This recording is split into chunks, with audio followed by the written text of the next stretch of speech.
Rencana pemerintah menaikkan pajak pertambahan nilai atau PPN menjadi 12% mulai 2025 menuai protes. Jika PPN naik 1%, apa saja dampaknya bagi ekonomi masyarakat luas sebagai konsumen? Kita akan membahasnya bersama narasumber yang telah bergabung dengan kami. Ada Tulus Abadi, pengurus harian Yayasan Lembaga Konsumen Indonesia. Selamat sore Pak Tulus. Ya, selamat sore Mas Victor. Pak Tulus, ini rencana kenaikan PPN ini kan telah tercantum dalam undang-undang sejak 2021. Begitu dalihnya untuk menjalankan Undang-Undang Nomor 7 Tahun 2021 tentang harmonisasi peraturan perpajakan. Namun, kenaikan tarif PPN dinilai tidak tepat karena daya beli masyarakat tengah turun kala itu. Lalu, tepatkah bila tarif PPN naik menjadi 12% di awal tahun 2025 ini menurut Pak Tulus? Ya, pertama pemerintah memang saya kira tidak bisa menggunakan kacamata kuda. Dalam arti memang secara regulasi sudah ditetapkan PPN 12% dan bahkan nanti menjadi 15% secara bertahap. Namun dengan kondisi masyarakat yang daya beli sedang menurun, saya kira pemerintah harus bijak di dalam menerapkan ini sehingga sebaiknya pemerintah menunda dulu untuk menerapkan PPN menjadi 12%. Nah, kalau ini diterapkan menurut saya menjadi paradoks ya di tengah masyarakat yang sedang terjepit dari sana sini, tetapi justru membebani masyarakat dengan pungutan yang baru. Memang mungkin sudah dikualifikasi tadi ada sekian komoditas yang tidak kena PPN, tapi kita harus maknai bahwa dampak itu ada langsung dan tidak langsung, sehingga dampak tidak langsung dari PPN ini pasti akan terasa dan ada snowball effect yang terjadi di tengah masyarakat. Itu yang harusnya juga pemerintah memikirkan itu. Yang kedua, sebenarnya kalau pemerintah butuh uang, ya, kenapa kemudian tidak menaikkan cukai rokok di 2024 atau tidak mengenakan cukai minuman manis dalam kemasan?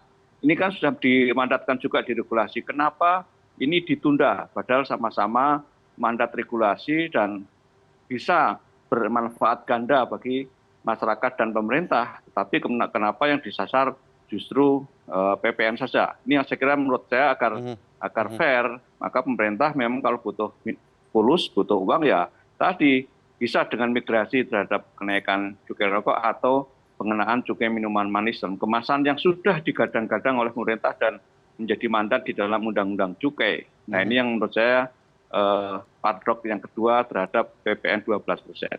Kira-kira begitu Mas Victor. Ya, ini berarti ada banyak cara ya untuk memperoleh pendapatan penerimaan negara begitu. Tapi ada fakta yang mencengangkan karena baru-baru ini masyarakat juga protes begitu. Rencana kenaikan tarif PPN ini menuai banyak protes dari masyarakat begitu. Bahkan diantaranya ada yang mengajak untuk melakukan frugal living atau gaya hidup hemat.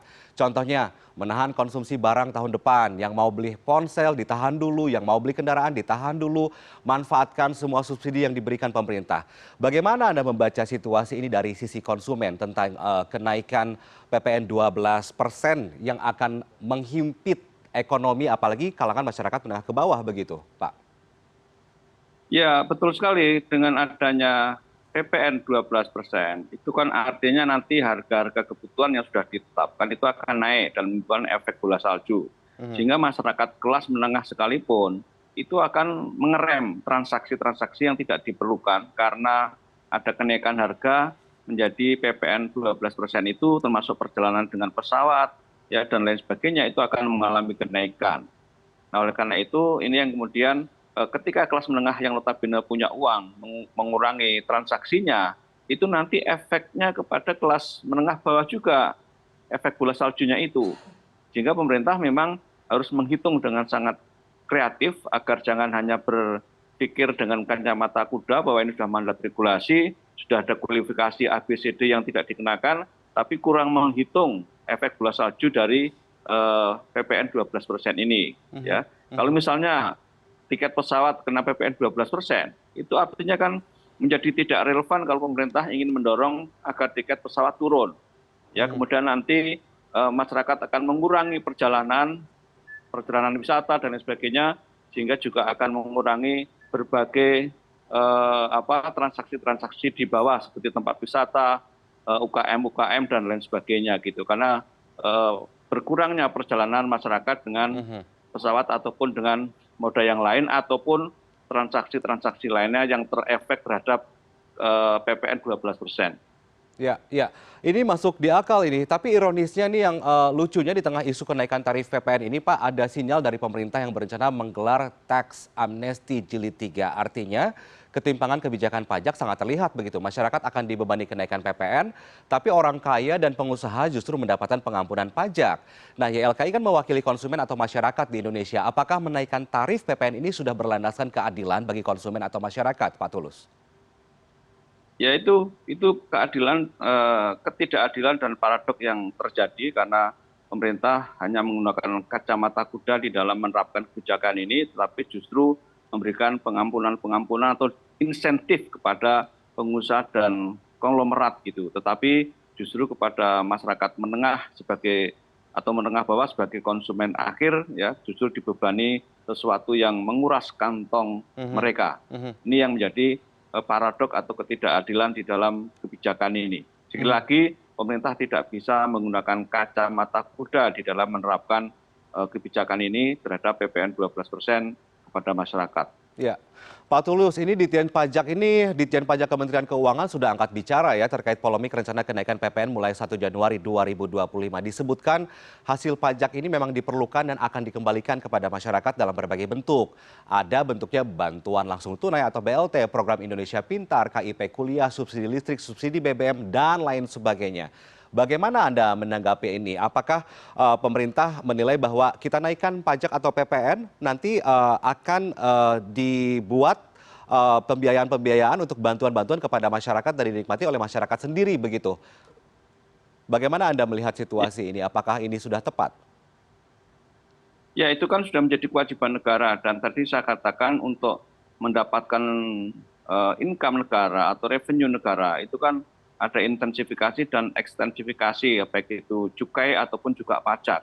Sekali lagi kenapa ketika di satu sisi pemerintah menerapkan PPN 12% tapi justru membatalkan kenaikan cukai rokok di tahun 2025 ya dan juga tidak menunda pengenaan cukai minuman manis yang juga bermanfaat untuk masyarakat agar tidak terkena penyakit tetapi justru dibatalkan dan itu adalah potensi kehilangan pendapatan negara dari sektor cukai.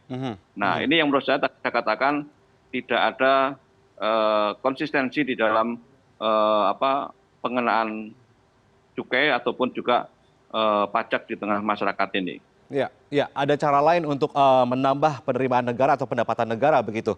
Jadi dari YLKI sebenarnya tidak setuju ya dengan rencana kenaikan tarif PPN menjadi 12% melihat kondisi ekonomi masyarakat saat ini ya, Pak Tulus. Ya, tentu karena justru kami juga sedang menggalang dukungan masyarakat dengan 1 juta suara untuk menolak PPN 12% ini.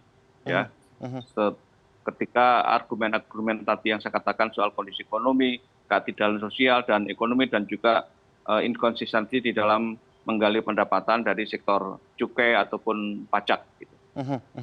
Pak Tulus, terakhir kita tahu bahwa tidak semua barang dan jasa dikenakan PPN begitu. Kebutuhan pokok, pelayanan kesehatan, sosial, pendidikan, transportasi dan lainnya dibebaskan dari PPN. Jadi menurut Anda kenaikan tarif PPN ini akan signifikan mencekik perekonomian konsumen kalangan mana saja.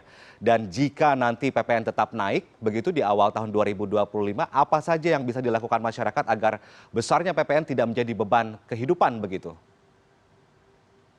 Tadi saya katakan bahwa ada efek langsung dan efek tidak langsung. Ya, efek tidak langsung juga akan terasa kepada masyarakat dan oleh karena itu yang disebut dengan efek bola salju. Ini yang menurut saya pemerintah kurang menghitung terhadap efek PPN 12%. Ya, apalagi tadi saya nggak yakin kalau pemerintah berani menganulir PPN untuk tiket pesawat misalnya ya. Justru sekarang ini tiket pesawat itu mahal karena ada pungutan PPN ya 11% kepada penumpang pesawat dan kalau tahun depan menjadi 12% artinya juga tiket pesawat justru naik gitu kan dan ini tidak relevan ketika pemerintah ada satgas untuk penurunan tiket pesawat ya yang diturunkan hanya pajak bandara tidak fair juga ini dan juga aftur ya. Tetapi PPN tidak dimasuk komoditas yang dikurangi atau dihilangkan di dalam kebijakan ini. Mhm, mhm. Ini artinya memang perlu cara tepat ya dari pemerintah apakah nanti kenaikan tarif pajak pertambahan nilai ini akan menjadi adil atau tidak juga harus dilihat dan dipertimbangkan ketika nanti tarif PPN-nya naik, maka akan memberikan dampak yang seperti tadi ya Pak Tulus bilang, bola salju. Ketika pergerakan Betul. perekonomian masyarakat terus menurun, maka yang di bawah-bawah pun akan terkena imbasnya begitu Pak Tulus ya. Ya. Baik, terima kasih pengurus harian YLKI Tulus Abadi telah bergabung bersama kami di CNN Indonesia Newsroom. Sehat selalu Pak Tulus, selamat sore. Terima kasih, sama-sama. Selamat sore.